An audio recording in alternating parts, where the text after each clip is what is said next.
शुक्लांबरधरं विष्णुं शशिवर्णं चतुर्भुजं प्रसन्नवदनं ध्यायेत् सर्वविघ्नोपशान्तयेत्। व्यासाय विष्णुरूपाय व्यासरूपाय विष्णवे नमो वै ब्रह्मनिधये वासिष्ठाय नमो नमः। विमलपटी कमलकुटी पुस्तकरुद्राक्षसस्तहस्तपुटी कामाक्षी पक्ष्मलाक्षी।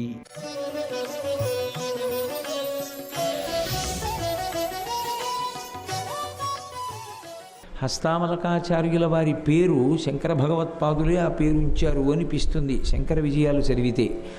ప్రభాకరుడు అని ఉత్తర భారతదేశంలో, దక్షిణ భారతదేశంలో పశ్చిమ భాగమునందు శంకర భగవత్పాదులు పర్యటిస్తున్నటువంటి కాలంలో దర్శనానికి వచ్చినటువంటి ఒక బ్రాహ్మణుడు. ఆ బ్రాహ్మణుడి పేరు ప్రభాకర శర్మ.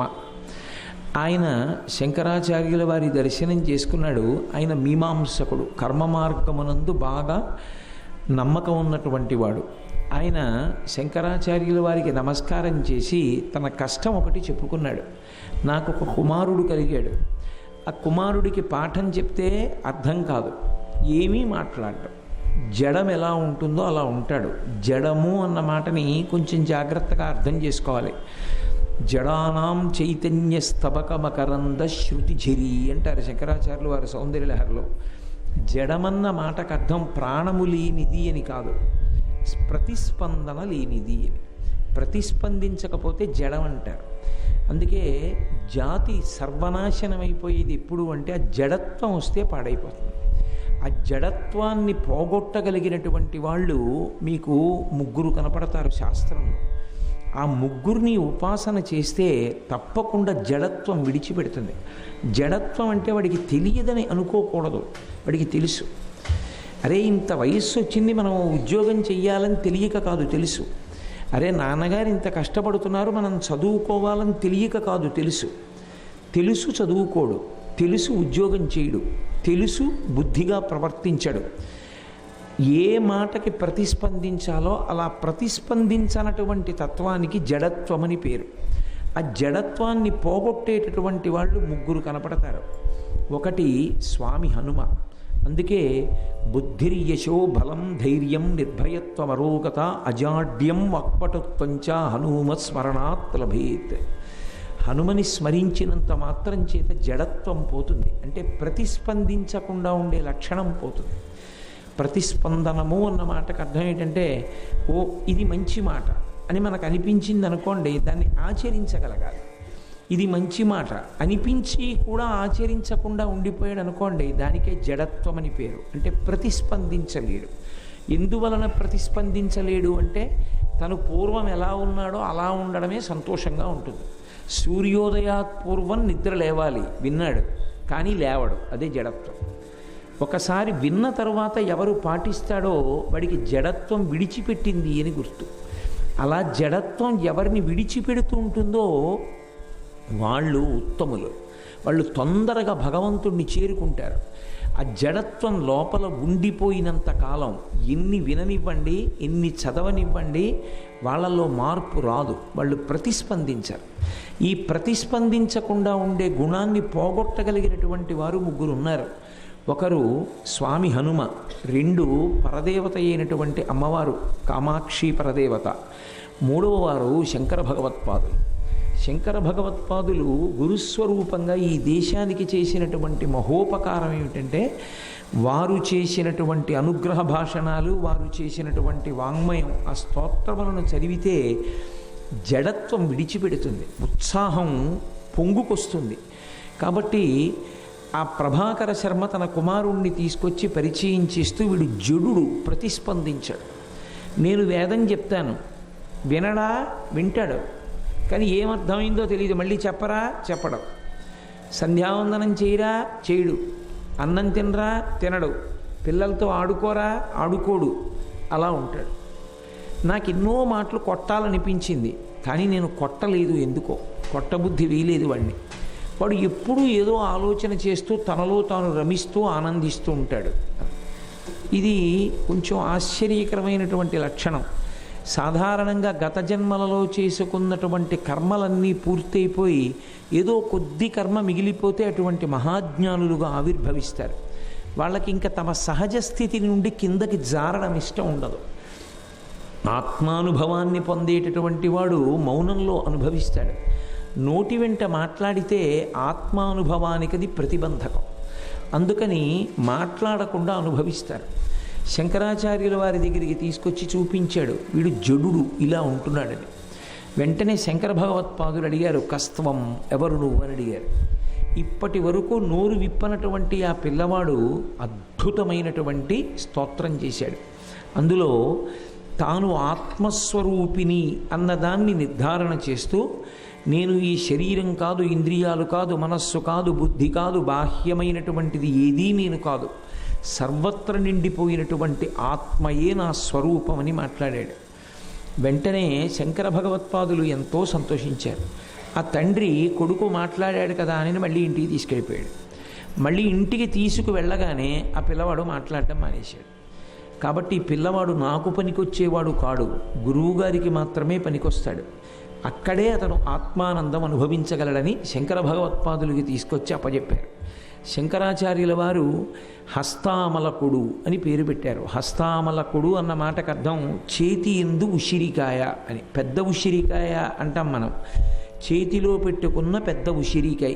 ఎందుకు అలా అనడం అంటే, ఏం జామకాయ అనకూడదా, మామిడికాయ అనకూడదా, లేకపోతే పెద్ద ఉసిరికాయని ఎంతో ఉంటుందో అంతే పరిమాణంలో ఉండేటటువంటి ఏ నేరేడుకాయో అనకూడదా?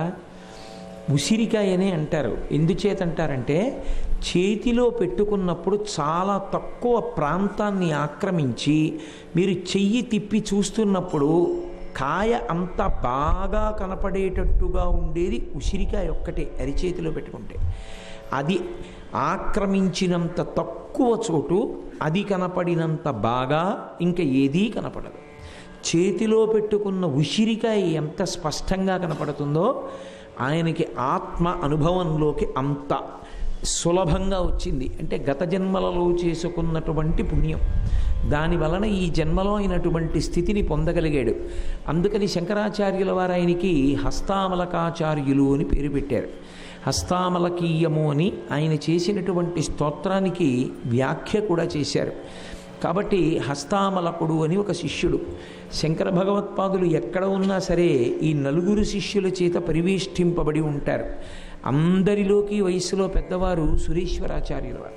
సురేశ్వరాచార్యుల వారు, పద్మపాదాచార్యుల వారు, తోటకాచార్యుల వారు, హస్తామలకాచార్యుల వారు, ఈ నలుగురు శంకరాచార్యుల వారి చుట్టూ ఉంటారు.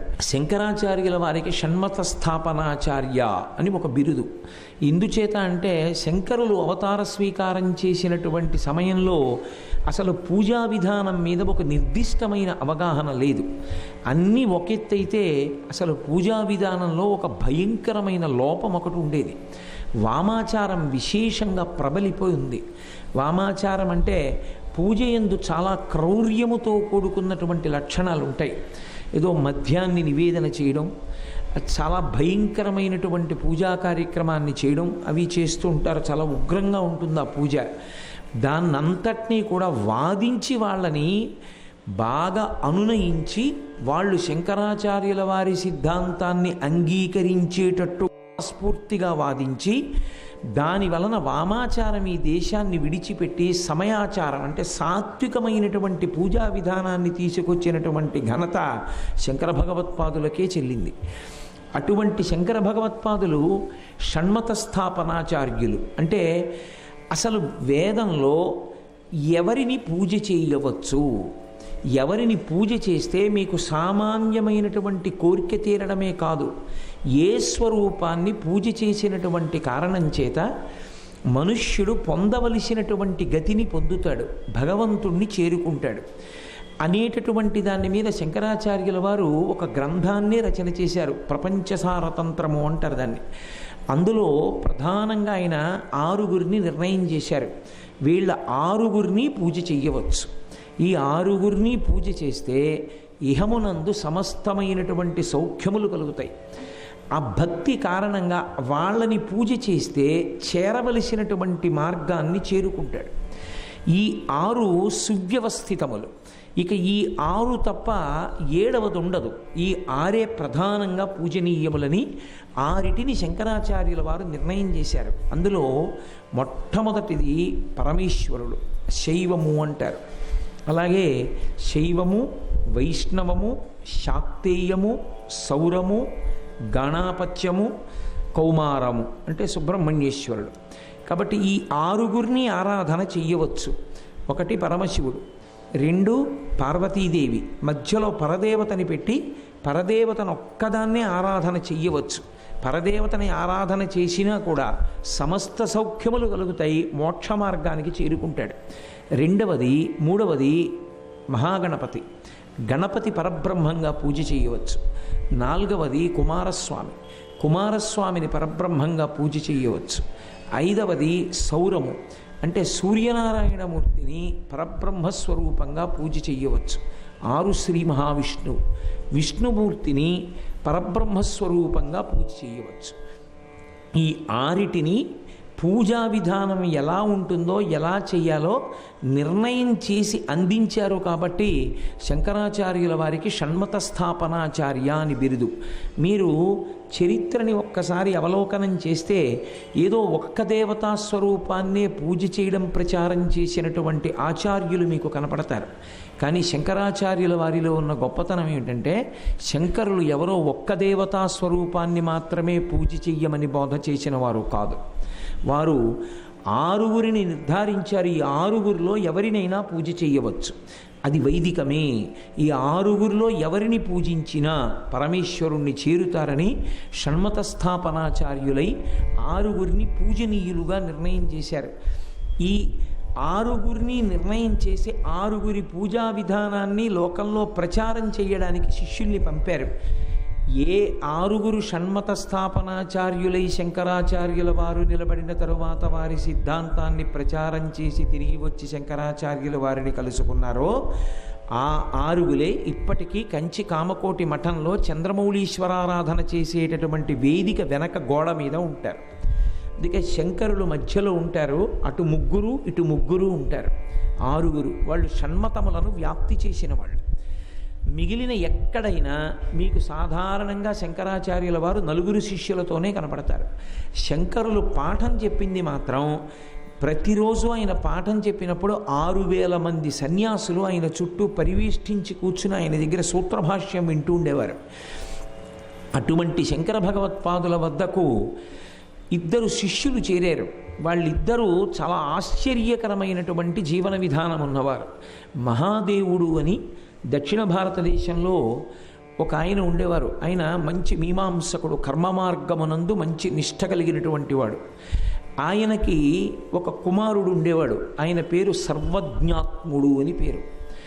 ఈ మహాదేవుడు శంకర భగవత్పాదులు సర్వజ్ఞ పీఠాన్ని అధిరోహించడానికి వెడుతున్న సందర్భంలో ఆయనతో వాదించడానికి వెళ్ళాడు. అప్పుడు కూడా ఇంకా కర్మ మార్గమే గొప్పది అని వాదించడానికి వెళ్ళాడు. శంకరాచార్యుల వారి చేతిలో ఆ మహాదేవుడు ఓడిపోయాడు. ఓడిపోతే శంకరాచార్యుల వారి చేతిలో ఓడిపోవడం అన్న మాట మీరు ఒక్కటి జ్ఞాపకం పెట్టుకోవాలి. శంకర భగవత్పాదుల జీవితంలో ఆయనతో ఓడించి గెలిచిన వారు ఎవ్వరూ లేరు. ఆయనతో వాదించిన ఎవరైనా ఓడిపోయిన వారే. వారు తిరిగినది ఏదో ఒక్క దేశం కాదు, 56 రాజ్యముల యందు పర్యటించారు. ఆసేతు హిమాచల పర్యంతం 3 మార్లు సన్యాస ధర్మానికి కట్టుబడి పాదచారి అయి పర్యటించారు.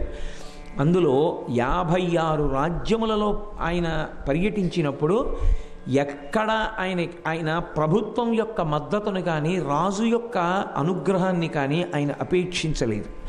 అపేక్షించకుండా 56 దేశాలలో పర్యటించి తన శరీరంలో ఉన్నంతకాలం ఒక్కసారి కూడా ఓడిపోకుండా వాదించినటువంటి ఘనత కలిగిన వారు కనుకనే శంకర భగవత్పాదుల్ని జయశీలురు అని వర్ణిస్తారు. అందుకే శంకరుల పేరు చెప్తే జయ జయ శంకర హరహర శంకర. ఆ జయ జయ శంకర నామం చెప్తే శంకరులకు జయం పలికినట్టు. శంకరులకు జయము కలుగుగాక. శంకరుల జయమే మనకి జయము, మనకి ఆత్మజయం కలుగుతుంది. హరహర శంకర, పరమేశ్వరుణ్ణి చేరుకోవడానికి అడ్డుగా వచ్చినటువంటి పాపరాశి శంకర భగవత్పాదుల యొక్క అనుగ్రహం చేత ధ్వంసమైపోతుంది. కాబట్టి ఆ రోజులలో వారితో ఎందరో వాదించి ఓడిపోయారు. అలా వాదించి ఓడిపోయిన వారిలో ఒకరు ఆ మహాదేవుడు. ఆ మహాదేవుని యొక్క కుమారుడు ఈ సర్వజ్ఞాత్ముడు అనబడేటటువంటి పిల్లవాడు. అతనికి 7 సంవత్సరముల వయస్సు. అతనన్నాడు, మా నాన్నగారు ఓడిపోయారని నేను కూడా ఓడిపోయాను అనుకుంటున్నారేమో, మా నాన్నగారిని ఓడించడం కాదు, నన్ను ఓడించండి అన్నాడు. తెల్లబోయారు శంకరాచార్యుల వారు. 7 సంవత్సరముల పిల్లవాడు ఆసేతు హిమాచల పర్యంతం పర్యటించి మహామహులైనటువంటి మండన మిశ్రాదులను ఓడించినటువంటి శంకర భగవత్పాదులతో వాదనకి దిగాడు. చిత్రం ఏమిటంటే 7 సంవత్సరముల పిల్లవాడు 4 రోజుల పాటు ఎడతెగకుండా వాదించాడు శంకరాచార్యుల వారితో. అంతటి మహామేధావి 4 రోజుల తరువాత ఓడిపోయాడు. ఓడిపోయినా వయస్సు చిన్నదైనా అతను హఠం చేయలేదు. శంకర భగవత్పాదులు నిర్దేశించినటువంటి జ్ఞాన మార్గము ఎంత గొప్పదో, అద్వైత సిద్ధాంతము ఎంత ప్రామాణికమో అతను తెలుసుకున్నాడు. శంకరాచార్యుల వారు చెప్పినటువంటి అద్వైత సిద్ధాంతం సత్యమా అసత్యమా అన్న దాని మీద మనం చర్చించవలసిన అవసరం లేదు. శంకర భగవత్పాదుల అద్వైత సిద్ధాంతము ఎంత పరమ సత్యమో పరమేశ్వరుడు వ్యాసాచార్యులే నిర్ణయం చేశారు. ఇప్పటికీ కంచి వరదరాజస్వామి దేవాలయానికి వెడితే తాయార్ సన్నిధానంలో ఒక స్తంభం ఉంటుంది. ఆ స్తంభంలో పైన వ్యాసాచార్యుల వారు ఉంటారు, కింద శంకరాచార్యుల వారు ఉంటారు. వ్యాసుడు గురు పరంపరలో పైవారు కనుక వ్యాసుడు పైన ఉంటారు, శంకరులు కింద ఉంటారు.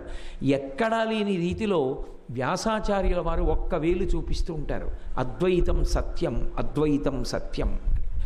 శంకర భగవత్పాదులు శరీరంలో ఉన్న కాలంలో చాలామంది అనుకుంటారు ఆయన విభూతి పెట్టుకున్నారు కాబట్టి శైవులు ఆయన ఆదరించారనుకుంటారు. మీరు శంకర విజయాలు పరిశీలిస్తే కొన్ని ఆశ్చర్యకరమైన విషయాలు కనపడతాయి. ఆయన మధ్యార్జునం వెళ్ళారు. మధ్యార్జునం అంటే ద్రవిడ దేశంలో చాలా విశేషమైనటువంటి క్షేత్రం. ఒక శివాలయంలో ఆగమం ప్రకారంగా ఎటువైపుకి ఏ దేవాలయం ఉండాలో అలా దేవాలయాలన్నీ కూడా తమంత తాముగా అన్ని వైపులా అమరినటువంటి దేవాలయం మధ్యార్జునం. మధ్యార్జునంలో మనం ఎటువైపు నుంచి లోపలికి వెళ్ళామో ఆ ద్వారంలోంచి బయటికి రారు. ఎందుకు రారు అంటే ఒక్కటే కారణం, మధ్యార్జున క్షేత్రంలోకి వెడుతున్నాను అని రాజద్వారం దగ్గరికి వెళ్ళగానే పాపాలన్నీ శరీరాన్ని విడిచిపెట్టి చెట్లెక్కి కూర్చుంటాయి, మళ్ళీ బయటికి వచ్చినప్పుడు పట్టుకుందామని. అందుకే మధ్యార్జునంలోకి వెళ్ళి దర్శనం చేసుకుని వేరు ద్వారంలో బయటికి వెళ్ళిపోతారు, ఇంకా పాపానికి దొరకకూడదు అని. మనకి శ్రీశైలంలో తెల్లమద్ది చెట్టు ఎలా స్థలవృక్షమో అలా మధ్యార్జునంలో కూడా అర్జున వృక్షమే స్థలవృక్షము. దాన్ని ఎంతో జాగ్రత్తగా రక్షిస్తూ ఉంటారు. నేను మధ్యార్జునం దర్శనం కోసం వెళ్ళినటువంటి సమయంలో అది తాళం వేసేసి దేవాలయం కట్టేసే సమయం ఆసన్నం అయిపోయింది.